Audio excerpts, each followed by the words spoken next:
So how can we practice gratitude?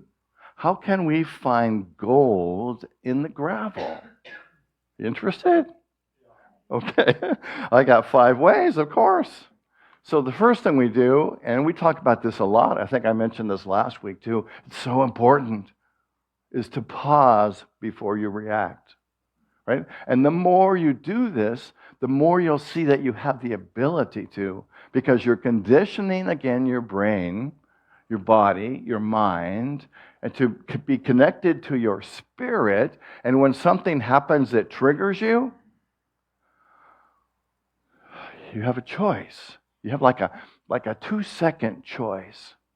You can scream and yell and curse and throw stuff, or you can say, wait a minute, let me pause. Let me open to my soul, to my spirit, to my truth. Let me be present, right? When we pause and take a breath, we're present. You're present right now. And this is where spirit lives. This is where your heart lives. This is where your joy and your peace lives. When you pause, you move from panic to presence. From panicking to being present in the moment. And presence is where God shows up. This is where you, your higher self, your truth shows up in that pause. And the second thing we can do is ask the golden question. What good can come from this? You see how that changes what's happening? Instead of looking for what tragedy can happen from this, what good can come from this? This changes our consciousness instantly. The question doesn't demand an answer, but it invites one. It invites us to look a little deeper than the panic. It invites us to look inside to find, where is the peace? It invites us to say to God, to the universe, what is the deeper understanding here? I'm open to a higher view. What is the higher view? When we ask that question, we begin looking for the blessings instead of disaster. And the next thing we can do is name the hidden blessing. Right? Perhaps that tragedy, that difficult situation, leads you to experiencing somebody new. Perhaps somebody new comes in your life. Perhaps it introduces you to a part of yourself that you need to be with, that place of peace, that person of love, that Christ essence that is the truth of who you are. You know, when we ask the question,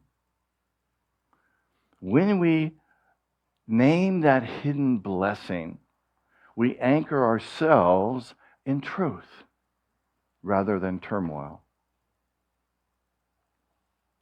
And the next thing we can do, and this takes a little practice, is to bless the lesson, right? Even to bless the thing that's hard, right? Because what happens when we bless it?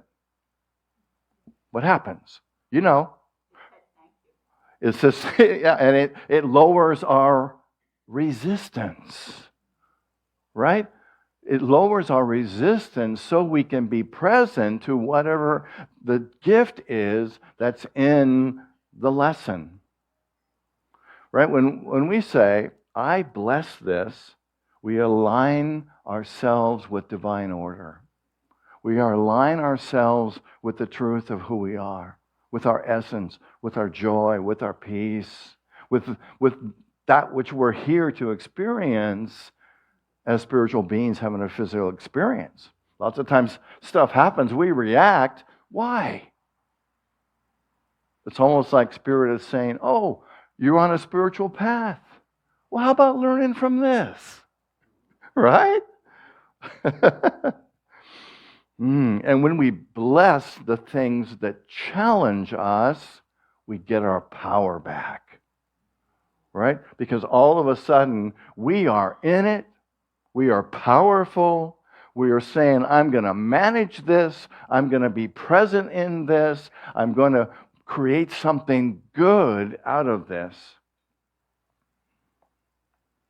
We stop asking life to be easy and asking ourselves to be awake, to wake up.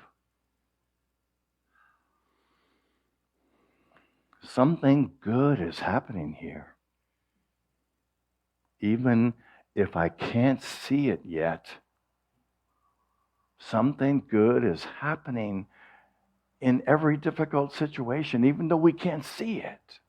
But being aware of it, again, lessens our resistance so we can be present to what it is. In a sense, we're choosing the direction that our energy is going to flow. And the last thing is give thanks anyway, right? This is the ultimate alchemy.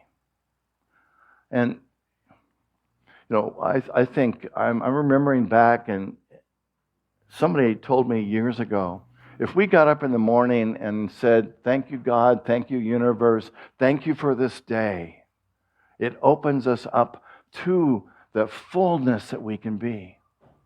Right? If we're in a difficult situation, if we can say, thank you for this. Thank you for this anyway.